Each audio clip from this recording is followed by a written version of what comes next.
কন্যাৰ জন্মদিনৰ দিনাই ভাঙি থানবান হ'ল এটা পৰিয়াল। কণমানিজনীক এৰি চিৰৰ দিনলৈ গুচি গ'ল পিতৃ মাতৃ। গুৱাহাটী ভৰলুমুখত এক হৃদয় বিদাৰক ঘটনাৰ সংঘটিত হৈছে, যিটো ঘটনাৰ শুনাৰ পাছত আপোনাৰ হয়তো চকুলো বৈ আহিব।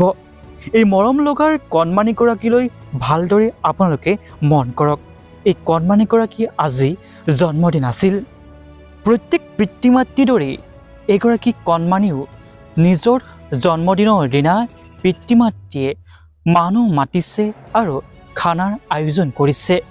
মৰমৰ কন্যাগৰাকীক উপহাৰ দিছে এটি কেক আনি।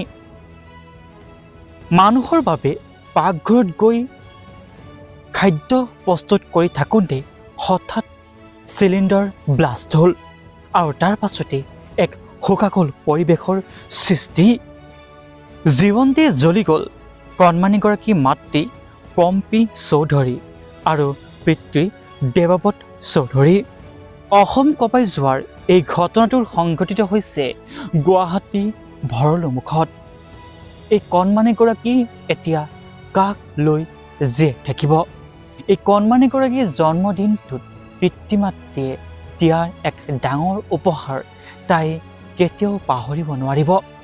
সঁচাকৈ এক হৃদয় বিদাৰক কৰুণ ঘটনাৰ বিৱৰণ অনুসৰি কণমানিগৰাকীৰ জন্মদিনৰ উদযাপনৰ বাবে পাকঘৰত গৈ পিতৃ মাতৃয়ে খাদ্য প্ৰস্তুত কৰি থাকোঁতে হঠাৎ গেছ চিলিণ্ডাৰ ব্লাষ্ট হ'ল আৰু লগে লগে জীৱনতে অগ্নিদগ্ধ হ'ল পিতৃ মাতৃ। হঠাতে শেষ হৈ গ'ল এটা পৰিয়াল। উঠি অহাৰ কণমানিগৰাকীৰ সপোনবোৰ শেষ হৈ গ'ল। এই উঠি অহাৰ কণমানিগৰাকীয়ে এতিয়া কাক লৈ জীয়াই থাকিব? এই উঠি অহাৰ কণমানিগৰাকীয়ে এতিয়া পুৱাই উঠি কাক মা মা বুলি মাতিব? এই উঠি অহাৰ কণমানিগৰাকীয়ে এতিয়া কাক কিবা এটা বস্তু লাগে বুলি আপত্তি কৰিব? তাই জনাই নাই যে তাই জীৱনত কি উপহাৰ পালে নিজৰ জন্মদিনটোত। সঁচাকৈ ভগৱান কিন্তু এইখিনিত বৰ নিষ্ঠুৰ। এই কণমানিগৰাকীক তুমি জীয়াই জীয়াই যেন মাৰি পেলালা।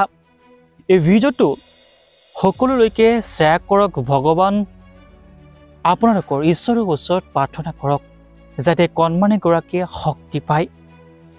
এই কণমানিগৰাকী এতিয়া বৰ নিথৰুৱা হৈ পৰিছে।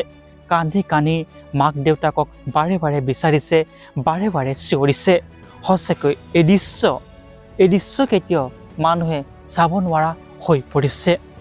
পিতৃ মাতৃ আত্মাৰ চিৰশান্তি কামনা কৰি এই ভিডিঅ'টো যিমান পাৰে সিমান ভিডিঅ'টো শ্বেয়াৰ কৰক আৰু নেদেখাজনৰ ওচৰত প্ৰাৰ্থনা কৰক যাতে কণমানিগৰাকীক আৰু যেন ভগৱানে দুখ নিদিয়ে।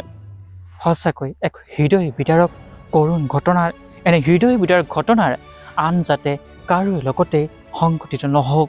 ধন্যবাদ। জয় অসম।